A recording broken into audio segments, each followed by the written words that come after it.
Hello friends, welcome to Srihiri channel. இன்றைய நாள் அனைவருக்கும் நல்லதொரு நாளாக அமையணும்னு மனதார வேண்டிக்கிறேன். செவ்வாய்க்கிழமைக்கான விளாக் தான் இது. இந்த விளாகில் நல்ல பாசிட்டிவான மெசேஜை எனக்கு தெரிஞ்சதை உங்க கூட வந்து ஷேர் பண்ணியிருக்கேன். நல்ல விஷயங்களை அடிக்கடி நம்ம பார்க்கும் பொழுதும் கேட்கும் பொழுதும் பார்த்திங்கன்னா அது வந்து நமக்குள்ள ஒரு மாற்றத்தை வந்து ஏற்படுத்தும். அந்த மாதிரி தான் நான் கொடுக்கக்கூடிய விளாக் அனைத்துமே உங்களுக்கு ஒரு சந்தோஷத்தை கொடுக்கும் அப்படின்னு நான் வந்து முழுமையாக நம்புகிறேன். சேனலை வந்து புதுசாக பார்க்குறீங்க அப்படின்னா வீடியோ முழுதுமே பாருங்கள். உங்களுக்கு பிடிச்சிருந்துச்சின்னா மறக்காமல் சப்ஸ்கிரைப் பண்ணிக்கோங்க. லைக் மறக்காமல் கொடுங்க. நான் போடக்கூடிய வீடியோக்களில் வந்து கமெண்ட்ஸ் நீங்கள் மறக்காமல் கொடுங்க. நீங்கள் மறக்காமல் கமெண்ட்ஸ் கொடுக்கும்போது தான் நான் இன்னும் கொஞ்சம் நிறையா நம்மளுடைய வீடியோக்கள்லாம் மாற்றங்கள் வந்து கொண்டுட்டு வர முடியும். உங்களுக்கு எந்த மாதிரியான வீடியோக்கள் பிடிக்கும் அப்படின்னு எனக்கு வந்து தெரியலை. நீங்கள் சொல்லக்கூடிய ஒவ்வொரு கமெண்ட்ஸுமே என்னால் முடிஞ்ச அளவுக்கு நான் வந்து ரிப்ளை பண்ணிகிட்ருக்கேன். அதனால் மறக்காமல் உங்களுடைய கமெண்ட்ஸை வந்து வீடியோ பார்த்துட்டு வந்து சொல்லுங்கள். எனக்கு ஒரு சந்தோஷத்தை வந்து கொடுக்கும். அதனால தான் நான் வந்து சொல்கிறது. சரி, வாங்க வீடியோக்குள்ளே போகலாம். இன்றைக்கி காலையிலே வந்து பார்த்திங்கன்னா எழுந்த உடனே வாசல்லாம் கூட்டி விட்டுட்டு கோலம் வந்து சிம்பிளாக போட்டுட்டேன். நம்ம ரோடு போடுற வரைக்கும் கொஞ்சம் சிரமம் தான். என்னால் முடிஞ்ச அளவுக்கு ஓரளவுக்கு தண்ணிலாம் தெளித்து விட்டுவிட்டு பார்த்திங்கன்னா கொஞ்சம் வந்து அந்த கல் மேலேயே அப்படியே வந்து லைட்டாக வந்து கோலம் போட்டுறது. ஏன்னா நல்ல நாட்கள் விசேஷ நாட்கள் வந்து வெள்ளி செவ்வாய் நாட்களில் மேக்ஸிமம் மற்ற நாட்கள் போடலைனாலும் வெள்ளி செவ்வாய் நாட்களில் வந்து வாசலில் கோலம் போட்டு விட்டுட்டு தான் தீபம் வைக்கும்பொழுது நல்லா வீடு கொஞ்சம் நல்லா பாசிட்டிவாக தெரியும். அதனால் வந்து சிம்பிளாக ஒரு கோலத்தை போட்டு விட்டுட்டேன். இந்த சைடு வந்து பார்த்திங்கன்னா துளசி செடி இருக்கு இல்லையா, அது வந்து வெள்ளி செவ்வாய் நாட்களில் எப்போதுமே கீழே இறக்கி வச்சுட்டு தான் வந்து பார்த்திங்கன்னா ஃபுல்லாக வந்து தண்ணிலாம் ஊற்றி விட்டுட்டு, ஏன்னா மேலே நான் வச்சுக்கிட்டு வந்து பார்த்திங்கன்னா சும்மா இந்த திண்டு மாதிரிக்கு தானே மேலே வந்து வச்சுருக்குறோம்.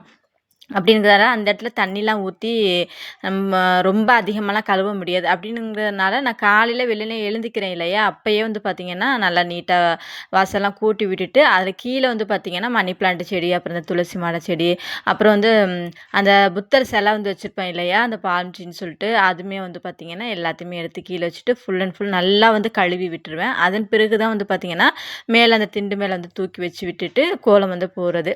இந்த சைடு ஓப்பனாக விட்டுருப்போம் இல்லையா, இது வந்து எதுக்கு வச்சுருந்தாங்கன்னா ஜன்னல் அந்த இடத்துல வர்றதுக்காக வந்து வச்சுருந்தாங்க. நான் வந்து பார்த்திங்கன்னா ஃபுல் அண்ட் ஃபுல் அந்த கார்டனை கொஞ்சம் நல்லா நீட்டாக இருக்குமே அப்படிங்கிறதுக்காக வந்து அப்படியே செட் பண்ணி வச்சுட்டேன். ஜன்னல் வச்சோம்னா ஏதோ வீடு ரொம்ப அடைச்சி விட்ட மாதிரிக்கே இருக்கும். இப்படி ஓப்பன் பிளேஸாக கொஞ்சம் இருக்கும்போது அது வந்து பார்க்குறதுக்கு நல்லா தெரியுது அப்படிங்கிறதுனால வந்து இந்த இடத்துல ஃபுல்லுமே வந்து கார்டனிங் வந்து செட் பண்ணிட்டேன். ஆனால் நிறைய பேர் சொல்லுவாங்க அந்த செவுத்து மேலெலாம் நம்ம வெயிட் வந்து அதிகமாக வைக்கக்கூடாது அப்படின்னு வந்து சொல்லுவாங்க. இது வந்து ஓரளவுக்கு வெயிட் வந்து கொஞ்சம் கம்மியாக தான் இருக்குது. ஏன்னா அந்த சைடு வந்து ரொம்ப பிளான்ட்லாம் வைக்கல இல்லையா, இந்த சைடு மணி பிளான்ட் சைடு, அப்புறம் இந்த சைடு வந்து பாம் ட்ரீ, சென்டரில் வந்து பார்த்திங்கன்னா அந்த துளசி மாடம் வந்து வச்சுருக்கேன். அதனால வந்து பார்த்திங்கன்னா பார்க்குறதுக்கு வீட்டுக்கு ரொம்ப அழகாக இருக்கும். என்னுடைய காலை நேரமே இந்த இடத்துலேருந்து தான் ஆரம்பிக்கும் ரொம்ப பாசிட்டிவாக. அப்படிங்கிறதுனால இந்த இடத்துல கொஞ்சம் கொஞ்சம் எனக்கு பிடிச்ச மாதிரியான சின்ன சின்ன செடிகள்லாம் நிறையா வந்து வச்சுருக்கேன். வீட்டுக்கு முன்னாடி இந்த மாதிரி நான் வந்து வைக்கும் பொழுது பார்த்திங்கன்னா வர்றவங்களுமே நிறைய பேர் சொல்லுவாங்க ரொம்ப அழகாக வந்து இருக்குது அப்படின்னு வந்து சொல்லுவாங்க. அது எனக்கு வந்து ஒரு சந்தோஷத்தை வந்து கொடுக்கும். அது மட்டும் இல்லாமல் என்னுடைய காலை நேரம் முழுதுமே அந்த ஒரு 2, 3 மணி நேரம் வந்து பார்த்திங்கன்னா ஒரு 4 மணிக்கு எழுந்திக்கிறேன்னா கிட்டத்தட்ட ஒரு 6 மணி வரைக்கும் இந்த இடத்துல தான் நல்லா நான் வந்து டைம் வந்து ஸ்பெண்ட் பண்ணுவேன். ரொம்ப நல்லாயிருக்கும் அந்த இடத்த பார்க்கும் பொழுதுமே. அப்புறம் வந்து பார்த்திங்கன்னா எல்லா துளசி மாடம்லாம் எடுத்து வச்சுட்டு கோலம் வந்து அழகாக போட்டு விட்டுட்டு தீபமும் வச்சு விட்டுட்டு அப்படியே வந்து 2 ஊதுபத்தி எடுத்து அப்படியே ஃபுல்லாக வந்து காட்டி விட்டாச்சு. அப்புறம் கீழே வந்து நான் வந்து இன்றைக்கி புதுசாக வந்து செட் பண்ணியிருந்தேன். ஒரு துளசி மாடம் கிடையாது அது, இந்த பாட்டு மண்பாண்ட அந்த இதில் இப்போ பார்த்திங்கன்னா கொஞ்சம் டிசைன் அந்த ராதாகிருஷ்ணனுடைய அந்த உருவம் பதிச்சு இருக்கும். அதில் வந்து பார்த்திங்கன்னா நீ கொஞ்சம் மணி பிளான்ட்டு அதன் கூட துளசி செடிலாம் வச்சு அவங்களுக்குமே வந்து பார்த்திங்கன்னா நீங்கள் மஞ்சள் குங்குமம் வச்சு சின்னதாக வந்து வாசலில் கோலம் போட்டுட்டு அவங்களுக்குமே அப்படியே வந்து ஊதுபத்தி வந்து காமிச்சு விட்டாச்சு. நான் நிறைய வீடியோக்களை சொன்ன மாதிரி தான் இன்னும் நம்ம வந்து ஹோம் என்ட்ரன்ஸ் வந்து நிறைய மாற்றங்கள் வந்து கொண்டுட்டு வரணும். நல்ல நல்ல விஷயங்களை நிறைய அதில் வந்து வைக்கணும்னு எனக்கு வந்து ஆசை. பட்ஜெட் கொஞ்சம் ப்ராப்ளமாக இருக்கனால டைம் கிடைக்கும் போது நமக்கு காசு கிடைக்கும் போது கொஞ்சம் கொஞ்சமாக வாங்கி வச்சுக்கணும் அப்படின்னு எனக்கு ஒரு ஆசை. அதையுமே உங்க கூட நான் எப்போதுமே வந்து வீடியோவில் வந்து ஷேர் பண்ணிக்கிட்டே இருப்பேன். அப்புறம் வந்து பார்த்திங்கன்னா வெளியில் வேலைகள் எப்போதுமே வெளி வேலைகளை முடிச்சுட்டு தான் வந்து உள்ளே வந்து வருவேன். வந்த உடனே கிச்சனை வந்து பார்த்திங்கன்னா நைட்டு நல்லா நீட்டாக வந்து எல்லாத்தையும் க்ளீன் பண்ணி விட்டதுனால காலையிலேருந்து உப்புச்சாறு, இந்த எண்ணெய் பாட்டில் இதெல்லாம் வந்து எடுத்து வச்சுட்டு அப்படியே அடுப்பு மேலேயும் வந்து பார்த்திங்கன்னா அழகாக மஞ்சள் குங்குமம்லாம் வந்து வச்சு விட்டுட்டேன். மற்ற நாட்கள் வைக்கலனாலும் இந்த வெள்ளி செவ்வாய் நாட்களில் எப்போதுமே வந்து தவறாமல் வந்து வச்சுறது. வெள்ளி செவ்வாய் நாட்களில் வந்து இந்த மாதிரி நம்ம வைக்கும் பொழுது நமக்கு ஒரு சந்தோஷம் கொடுக்கும். அந்த இடத்துல நின்று நம்ம வந்து சமைக்கும் பொழுது பார்த்திங்கன்னா நமக்கு ஒரு சந்தோஷத்தை வந்து கொடுக்கும். அதனால் மேக்ஸிமம் மாக்கோலம் போடுவேன். இல்லைனா வந்து மஞ்சள் குங்குமத்தால் வந்து சந்தனம் குங்குமம் பொட்டும் எல்லாமே வந்து வச்சுருவேன். இந்த மாதிரி நல்ல நல்ல விஷயங்கள்லாம் நம்ம வீட்டில் வந்து அடிக்கடி செஞ்சுக்கிட்டே இருக்கும் பொழுது பார்த்திங்கன்னா நமக்கு ஒரு சந்தோஷத்தை வந்து கொடுக்கும். அதனால தான் வந்து எனக்கு பிடிச்ச மாதிரி என்னுடைய வீட்டை நான் எப்போதுமே வந்து கொஞ்சம் ஓரளவுக்கு பாசிட்டிவான ஒரு வைப்ரேஷனோட வந்து எனக்கு முடிஞ்ச அளவுக்கு நான் வந்து மெயின்டைன் பண்ணிக்கிட்டே இருக்கிறது. அதன் பிறகு பூஜை அறைக்கு வந்துட்டு இப்போ 2 வாரமாக கிட்டத்தட்ட வந்து பார்த்திங்கன்னா பூக்கள் சுத்தமாக வந்து இல்லை. நான் வெளியில் போனால் மட்டும்தான் அந்த உதிரி பூக்கள் வாங்க முடியும். கொஞ்சம் இந்த செவ்வந்தி இதெல்லாம் வந்து வாங்கிட்டு வருவேன். ஏன்னா போகிறதுக்கு ஆள் இல்லை அப்படிங்கிறதுனால சரி நம்ம வீட்டில் இருக்கிற பூக்களே வந்து வச்சுக்கலாம் அப்படின்னு சொல்லிட்டு வந்து கொஞ்சம் அந்த செவ்வரளி எப்போதுமே இந்த குளத்து மெட்டு மேலே பறிப்பேன் இல்லையா, அது கொஞ்சம் எடுத்துக்கிட்டு அப்புறம் வந்து அந்த நம்ம வீட்டு வாசல்லே வந்து பார்த்திங்கன்னா மறிக்குழந்து கொஞ்சம் வச்சுருக்கிறேன். அதில் கொஞ்சம் எடுத்துக்கிட்டு அதன் பிறகு வந்து பார்த்திங்கன்னா அருகம்புல் வந்து மாடியில் வந்து வச்சுருப்பேன் இல்லையா, அதுவுமே எடுத்துகிட்டு அப்படியே கொஞ்சம் இருக்கிறத வச்சு வந்து பார்த்திங்கன்னா இன்றைக்கி பூஜை அறையில் தீபம் வச்சுட்டுட்டு அப்படியே காலையில் வந்து பார்த்திங்கன்னா மற்ற வேலைகள் எல்லாமே வந்து ஸ்டார்ட் பண்ண ஆரம்பிச்சிட்டேன். நம்ம வீட்டில் என்ன இருக்குதோ நான் வந்துட்டு மேக்ஸிமம் வந்து பூக்கள் இல்லைன்னா ரொம்ப வருத்தம்லாம் பட மாட்டேன். எது இருக்கோ அதை வச்சு நிறைவாக வந்து பார்த்திங்கன்னா சாமி வந்து கும்பிட்டுறது. காலை நேரத்தில் இப்படி நம்மளுடைய வேலைகளை வந்து பாசிட்டிவாக நம்மளுடைய நல்ல நல்ல விஷயங்களை வந்து நம்ம காலை நேரத்துலேருந்து இந்த மாதிரி தொடங்கி நம்மளுடைய வேலைகளெல்லாம் ஆரம்பிக்கும் பொழுது நல்லா மனசு வந்து பார்த்திங்கன்னா ஒரு விதமான ஒரு பாசிட்டிவான எண்ணங்கள் எப்போதுமே நிறைந்து இருக்கிற மாதிரி இருக்கும். அப்படி பாசிட்டிவான எண்ணங்கள் நிறைஞ்சு இருக்கும் பொழுது பார்த்திங்கன்னா நமக்கு லைஃப்பில் வந்து ஒரு சந்தோஷமான மூமெண்ட் எப்போதுமே இருக்கிற மாதிரிக்கே நமக்குள்ளே ஒரு ஃபீல் ஆகும். அதனால தான் வீட்டை வந்து நான் எப்போதுமே என்னால் முடிஞ்ச அளவுக்கு வந்து பாசிட்டிவாக வந்து வச்சுருப்பேன். ஒரு குடிசையானாலும் சரி மாடி வீடானாலும் சரி, ஒரு சில இடங்களில் மாடி வீடாக இருந்தாலும் பார்க்குறதுக்கு நமக்கு வந்து மனசு வந்து அவ்வளோக்கா ஒரு சந்தோஷத்தை வந்து கொடுக்காது. ஆனால் ஒரு சில குடிசை வீடெல்லாம் நீங்கள் பார்த்தீங்கன்னா வீட்டில் அவ்வளோ ஒரு அழகாக பாசிட்டிவாக வந்து வச்சுருப்பாங்க. சாணம்லாம் மெழுகி அழகாக கோலம்லாம் போட்டு பார்க்குறதுக்கே வந்து பார்த்திங்கன்னா ஒரு குடிசைனாலும் அவ்வளோ ஒரு சந்தோஷமாக இருக்கும். அந்த மாதிரி தான் வீட்டை நம்ம எந்த அளவுக்கு நம்ம வந்து சந்தோஷமாக வச்சுருக்கோமோ நம்மளுடைய சந்தோஷத்தின் வெளிப்பாடு தான் பார்த்திங்கன்னா அந்த வீட்டில் வந்து பிரதிபலிக்கும் அப்படின்னு நான் வந்து நம்புவேன். நம்ம எந்த அளவுக்கு பாசிட்டிவான மைண்டோடையும் ஒரு சந்தோஷத்தோடையும் வந்து ஒரு பொருளை வாங்கி வச்சு அதன் மேலே வந்து பார்த்திங்கன்னா நம்ம வந்து ஒரு ஈடுபாட்டோட ஒரு வேலையை செய்யும் பொழுது பார்த்திங்கன்னா அந்த வீட்டில் வந்து அவ்வளோ ஒரு மகிழ்ச்சி வந்து பார்த்திங்கன்னா நிறைந்து இருக்கும். இதை வந்து நான் என்னுடைய லைஃப்பில் வந்து தெரிஞ்சுக்கிட்டது. அதனால் ஒரு சின்ன பொருட்கள் வாங்கினாலுமே நான் அதை வந்து பார்த்து வந்து பார்த்திங்கன்னா வீட்டில் வந்து அவ்வளோ அழகாக வந்து செட் பண்ணி வைப்பேன்.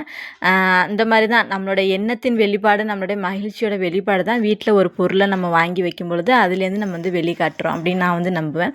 வீட்டை எப்போதுமே நம்ம வந்து பாசிட்டிவாக வச்சுருக்கும் பொழுது நமக்குள்ளே ஒரு சந்தோஷம் வந்து கிடைக்கும். காலையிலே பூஜை வேலைகள் எல்லாமே வந்து முடிச்சு விட்டுட்டு சமையலுக்கு வந்து பார்த்திங்கன்னா இன்றைக்கி வந்து இட்லி தான் டிஃபனாக வந்து போகலான்னு லாங் வீடியோ ஷார்ட்ஸில் கூட உங்கள் கூட ஷேர் பண்ணியிருப்பேன். ரேஷன் அரிசியில் தான் எப்போதுமே வந்து இட்லி வந்து போடுறது ரொம்ப ரொம்ப நல்லாயிருக்கும். எனக்கு வந்து மேக்ஸிமம் இந்த பாக்கெட் மாவு அப்புறம் அந்த தெருவில் கூட வச்சுட்டு வருவாங்க மாவு. எப்போதுமே நம்ம ஊரில் வந்து பார்த்திங்கன்னா ஒரு ஈவினிங் டைம் ஒரு 6 மணிக்குள்ளலாம் மாவு வருவாங்க. அவங்கள்ட்டலாம் வாங்குறது எனக்கு விருப்பமே இருக்காது. மாவு இல்லைனாலும் வேறு ஏதாச்சும் ஒரு சின்ன டிஃபன் இந்த பொங்கல் இந்த மாதிரி செஞ்சு விட்டுருவேனே தவிர பாக்கெட் மாவு வாங்கி எனக்கு வந்து போடுறதுக்கு அது எனக்கு என்னமோ வந்து விருப்பமாக இல்லை. நம்ம வீட்டில் அரைச்சி அதை கொஞ்சமாக ஒரு இட்லி தோசை ஊற்றி கொடுத்தாலும் பசங்களுக்கு அது எனக்கு வந்து கொஞ்சம் பிடிக்கும். அதனால் வெளியிலலாம் பாக்கெட் மாவு வாங்குறது கிடையாது. நம்மளே வந்து பார்த்திங்கன்னா அரைச்சிடுறது. நான் வந்து இப்போ ரேஷன் அரிசி தான் போடுவேன். 2 டம்ளர் ரேஷன் அரிசினா ஒரு 1.5 டம்ளர் இல்லைனா 2 டம்ளர் இட்லி அரிசி, அது கூட உளுந்து தேவையான அளவுக்கு வெந்தயம் இவ்வளவு தான். அதே மாதிரியே நான் வந்து எப்போதுமே அளந்து போட மாட்டேன் இவ்வளோக்கு இவ்வளோன்னு சொல்லிட்டு. இந்த சமையல் பொறுத்த வரைக்கும்லாம் வந்து பார்த்திங்கன்னா நம்ம மனசுக்கு எப்படி தோணுதோ அந்த மாதிரி செஞ்சோம்னா ரொம்ப சூப்பராக வரும் அப்படிங்கிறது என்னோட எண்ணம். அப்படி தான் நான் வந்து என்னோடய சமையலுமே இருக்கும். அப்புறம் இந்த காய் ஸ்டிக் வந்து பார்த்திங்கன்னா ஆர்டர் போட்டிருந்தேன் மீஷோவில். 2 வந்து பார்த்திங்கன்னா 75 ரூபான்னு சொல்லிட்டு. இந்த வெத்தலை கொடி அதன் கூட மணி பிளான்ட் இது கூடலாம் வந்து நம்ம வச்சு அப்படியே சுற்றி விடும்பொழுது பார்த்திங்கன்னா நல்லா வந்து ஒரு வளர்ச்சி வந்து கொடுக்கும். இது வந்து பார்த்திங்கன்னா அந்த வெத்தலை கொடியும் அப்படியே சுற்றி விடாமல் அது பாட்டில் வந்து ஒரு வளர்ச்சி கொஞ்சம் அப்படி கிளையெல்லாம் அங்கிட்டு இங்கிட்டுமா போயிட்டு இருக்க மாதிரி இருந்துச்சு. சரி இது ஒன்று ஆர்டர் போட்டலான்னு சொல்லிட்டு அதுவுமே ஆர்டர் போட்டுட்டேன். இந்த மணி பிளான்ட் செடிக்கு வச்சுருக்க காய் ஸ்டிக்லாம் கிட்டத்தட்ட ஒரு 5 வருஷத்துக்கு மேலேயே ஆயிடுச்சு இதெல்லாம் வச்சு. அது சுற்றி நம்ம விட வந்து பார்த்திங்கன்னா நல்லா வந்து அது வந்து பிடிச்சிக்கிட்டு நல்லா அந்த கிளைகள்லாம் நல்லா இந்த இலைகள்லாம் நிறைய வந்து விட ஆரம்பிக்கும். அதனால் இந்த மணி பிளான்ட் செடியெலாம் நல்லா வந்து அடர்த்தியாக நல்லா பஃப்னு நீங்கள் வளர்க்கணும்னு ஆசைப்பட்டீங்கன்னா இந்த மாதிரி காய் ஸ்டிக் வந்து வாங்கி அப்படியே வந்து சுற்றி விட்டுட்டிங்கன்னு வச்சுக்கலாம். அது கொஞ்சம் வளர்ந்தால் கூட நம்ம கட் பண்ணி விட்டுட்டு அடுத்து பாதியும் போட்டு கூட நம்ம வச்சுக்கலாம். இந்த மாதிரி தான் நான் மணி பிளான்ட்லாம் வந்து அதிகமாக வந்து யூஸ் பண்ணுறது. நல்லா வளரும். இது வந்து வெத்தலை கொடி வந்து பார்த்திங்கன்னா கொஞ்சம் அப்படியே சுற்றி விடாமல் கொஞ்சம் வளர்ச்சி கம்மியாக இருந்துச்சு. அதனால தான் ஆர்டர் போட்டு வந்து வாங்கியிருந்தேன். என்னுடைய பட்ஜெட்டையும் நான் பார்த்துப்பேன். காசு இருக்குதுன்னு சொல்லிட்டு நான் எதுவுமே அதிகமாக வாங்க மாட்டேன். கொஞ்சம் கம்மியான ரேட்டில் நமக்கு வந்து வீட்டுக்கு தேவையான பொருட்கள்லாம் கொஞ்சம் மாதத்துல 1 டைம் 2 டைம் வந்து வாங்கி கொஞ்சம் ஓரளவுக்கு வீட்டை வந்து எப்போதுமே நான் வந்து பாசிட்டிவாக வந்து வச்சுக்கிறது. அதன் பிறகு மதியம் சமையலுக்கு வந்து பார்த்திங்கன்னா வெயில் காலம் ரொம்ப அதிகமாகிருச்சு அப்படிங்கிறதுனால கொஞ்சம் அந்த வெண்பூசணி வந்து வாங்கிட்டு வர சொல்லியிருந்தேன். அது வாங்கி கிட்டத்தட்ட ஒரு 4-5 நாள் ஆச்சு. இதுக்கு மேலே வச்சா சரி வரான்னு சொல்லிட்டு இன்றைக்கி அப்படியே சாம்பார் வச்சுட்டு வாழைக்காயை வந்து ஃப்ரை பண்ணி விட்டலான்னு சொல்லிட்டு மதியம் சமையல் வந்து ஸ்டார்ட் பண்ணிட்டேன். வாழைக்காய் எப்போதுமே வந்து பார்த்திங்கன்னா நம்ம வீட்டில் அரைக்கிற குழம்பு தூள்லாம் கொஞ்சமாக போட்டு அது கூட ஜீரகத்தூள் வந்து கொஞ்சம் காரத்துக்கு கம்மியாக தெரியும் பார்க்குறதுக்கு அப்படிங்கிறதுனால நம்ம வீட்டில் மேக்ஸிமம் காரம் எப்போதுமே கம்மியாக தான் வந்து சமைப்பேன். ஏன்னா பெரியவங்க சின்ன பசங்கள்லாம் இருக்கிறாங்க சாப்பிடணும் அப்படிங்கிறதுக்காக ரொம்ப கம்மியாக தான் வந்து காரம் போட்டுக்கிறது. அதையுமே ஃப்ரை பண்ணி விட்டு இந்த சைடு பார்த்திங்கன்னா வெண்பூசணி வந்து சாம்பாருமே வச்சுட்டேன். ஓகே ஃப்ரெண்ட்ஸ், இன்றைக்கி விலாக் வந்து பிடிச்சிருக்கும்னு நம்புகிறேன். பிடிச்சிருந்துச்சின்னா சேனலை வந்து மறக்காமல் சப்ஸ்கிரைப் பண்ணிக்கோங்க, ஒரு லைக் கொடுத்துக்குங்க. அடுத்த விலாகில் பார்க்கலாம். நன்றி.